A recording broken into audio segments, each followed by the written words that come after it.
Hello everyone and welcome back. So to get started with this lavender skull, we're just going to go ahead and outline the shape that we would like. There is no right or wrong way to do this. Just get creative and outline the shape that you would like. You can do a full face or a half skull just like I'm doing here. Now roughly outline the eye sockets and the nose area, and then fill in the spaces with white or any color that you would like. I chose white because I will be doing the lavender and I want the lavender to pop. Now I'm just dipping my brush in the color that I chose from the James Charles palette. And with the blending brush, I'll be applying the shadow around the eye sockets, the nose, and the jaw area. Now with an angled brush, start creating the outline of the teeth. You can choose to do lines up and down, or you just do like a triangle shape.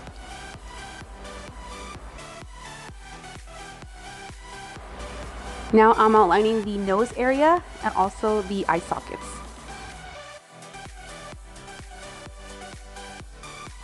I'll be using spirit gum to attach all the rhinestones to my face.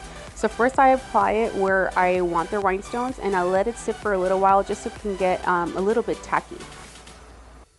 Now this is the fun part. You just go ahead and start attaching any rhinestones that you would like at any area and just have fun with it. I'm using a mixture of these half pearls and rhinestones for the teeth. I think they look really cool together. Okay, this is what it looks like so far. So now it's time for a little bit of artwork. I decided to go with like a henna theme, and I just did some lines, some swirls. You could do whatever you'd like. This was the most tedious part of the whole look. So take your time and try not to choose something too difficult, because after this I will be outlining and shadowing and highlighting a lot of the areas, so it's going to take a lot more work. And for this I'm using the Snazaroo face paints in purple. So here I start outlining with the NYX white liquid liner, but I felt it was kind of difficult to do this, so I switched up to the Snazaroo palette again, face paints in white. It was much easier to do, and I think the color payoff was way better as well. You can get creative with this. You can add white pretty much anywhere. I decided to go around these gems and added white on there as well.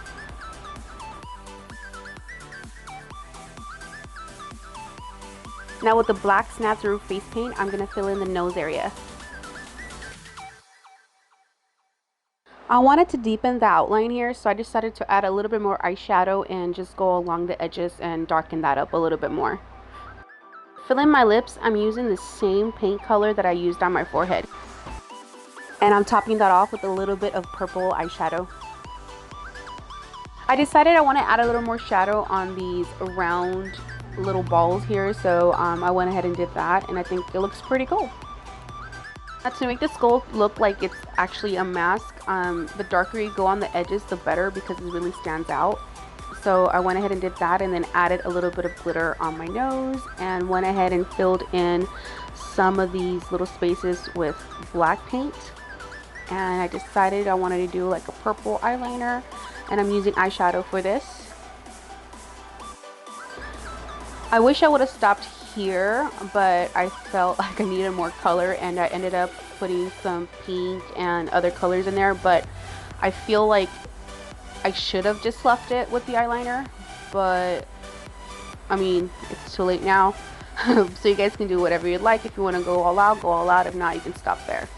I decided it was missing something, so I wanted to add a little bit more rhinestones, so I used my duo eyelash glue and just outlined some perimeters and added more rhinestones on there. And here's the final look. Thank you guys so much for watching. I'll see you soon.